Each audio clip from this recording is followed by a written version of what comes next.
Assalamualaikum warahmatullahi wabarakatuh. Perkenalkan, nama saya Rifki Enda Safitri dengan NIM 18612011268 kelas EF Pemasaran. Di sini saya akan presentasikan tentang pemasaran jasa. Pengertian pemasaran jasa. Pemasaran jasa adalah suatu kegiatan yang dilakukan produsen atau distributor kepada konsumen untuk menawarkan suatu produk yang tidak dapat dilihat, dirasakan, didengar, dan diraba oleh konsumen tersebut, namun bisa didapatkan dan dirasakan manfaatnya. Jasa yang disediakan pihak produsen sendiri merupakan segala bentuk aktivitas yang hasil atau outputnya berupa kinerja yang akan diterima oleh konsumen. Dalam perusahaan yang bergerak di bidang jasa, perusahaan ini disebut juga sebagai penyedia jasa, sedangkan konsumen disebut pengguna jasa. Sehingga penyedia jasa nantinya akan melakukan suatu aktivitas yang hasilnya dirasa bermanfaat dan dibutuhkan oleh si pengguna jasa tadi. Berhubung tidak menyediakan produk fisik, maka kinerja ini murni berasal dari aktivitas yang dilakukan langsung oleh penyedia jasa. Karakteristik terbagi menjadi 4 bagian. Yang pertama, tidak berwujud atau intangibility.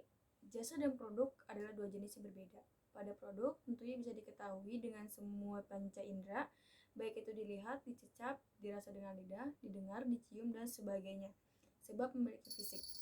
Namun sebaliknya, pada jasa yang sifat tidak berwujud atau intangibility. Dan yang kedua, tidak terpisahkan atau inseparability. Karakteristik kedua adalah tidak terpisahkan atau sering disebut dengan istilah inseparability. Karakter ini dimiliki karena memang sifat jasa yang tidak bisa dipisahkan dari penyedia jasanya. Misalnya jasa kebersihan. Dan yang ketiga, bervariasi atau variability. Karakter ketiga adalah bervariasi dan disebut dengan istilah variability. Artinya, produk tidak berfisik seperti jasa atau layanan sifatnya variatif, bergantung pada banyak faktor, misalnya pada karakter atau kepribadian dari penyedia atau pemberi jasa tersebut. Dan yang keempat, tidak tahan lama atau perishability.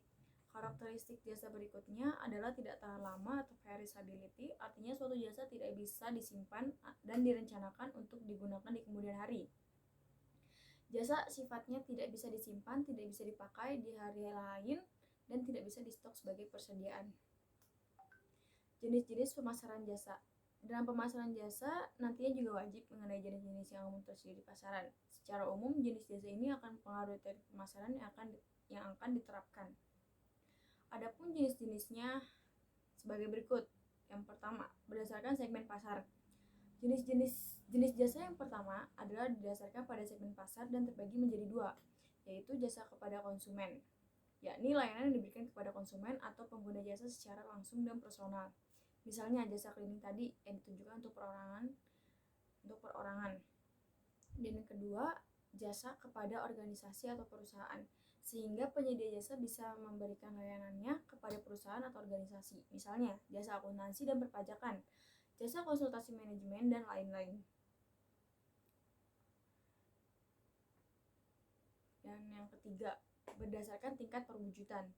Jenis kedua didasarkan pada tingkat perwujudan dan terbagi lagi menjadi beberapa jenis, yaitu yang pertama, jasa penyewa atau rental, sehingga penyedia jasa menyewakan suatu barang, misalnya menyewakan DVD, perlengkapan bayi, dan lain-lain.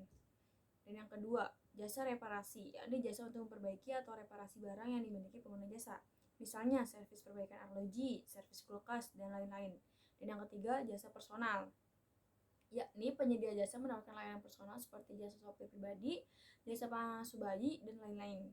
Dan yang terakhir, berdasarkan keterampilan penyediaan jasa.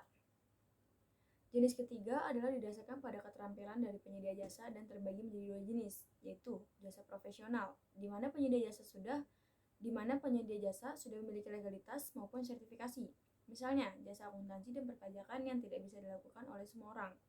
Dan yang kedua, jasa profesional, yakni jasa yang tidak memerlukan jasa non-profesional, yakni jasa yang tidak memerlukan legalitas dan sertifikat tertentu. Misalnya, jasa petugas keamanan atau security.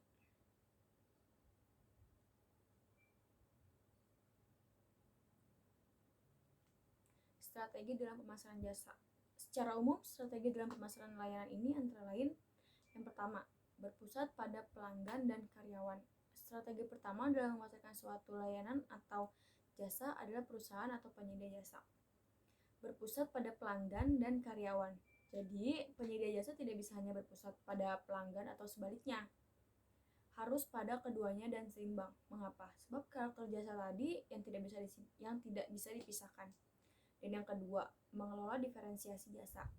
Penyedia jasa bisa menemukan kompetitor, maka dalam strategi pemasaran jasa perlu melakukan diferensiasi jasa, yakni memiliki ciri khas yang membuatnya berbeda dengan penyedia jasa serupa.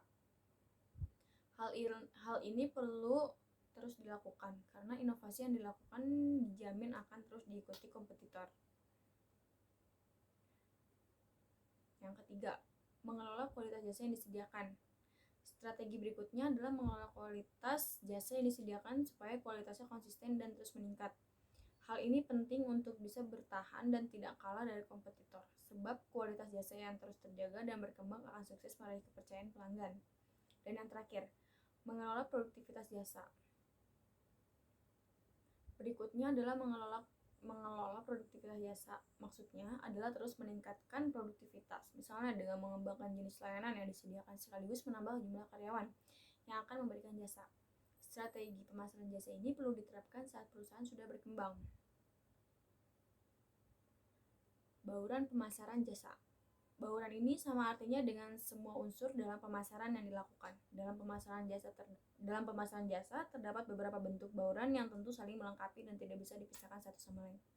Antara lain yang pertama, jasa atau layanan, produk. Bauran yang pertama adalah jasa di mana harus memiliki karakter yang membuatnya berbeda dari penyedia jasa lainnya. Selain itu, tanpa jasa maka tidak ada yang perlu dipasarkan. Yang kedua, harga. Bauran kedua adalah harga, yakni semua jasa yang disediakan ada bandrol harganya. Pelanggan perlu membayar dengan nominal tertentu untuk mendapatkan jasa yang disebutkan di atas.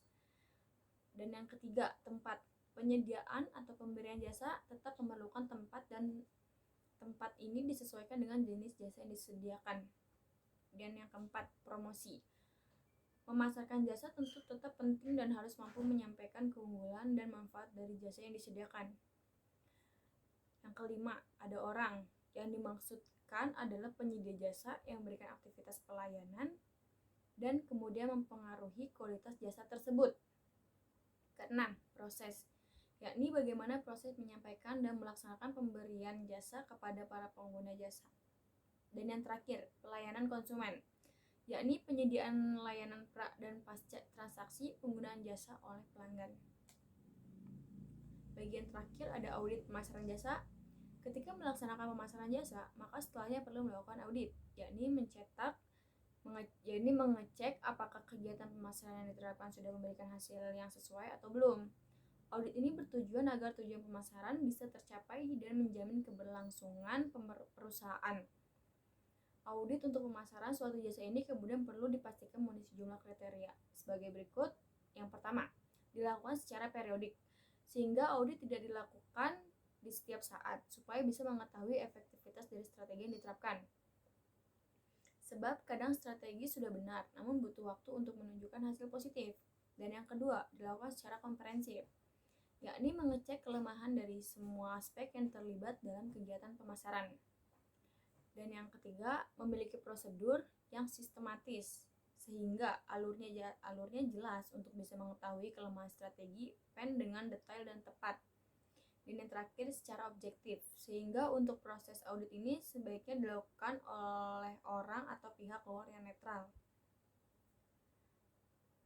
Terima kasih. Sekian dan terima kasih. Wassalamualaikum warahmatullahi wabarakatuh.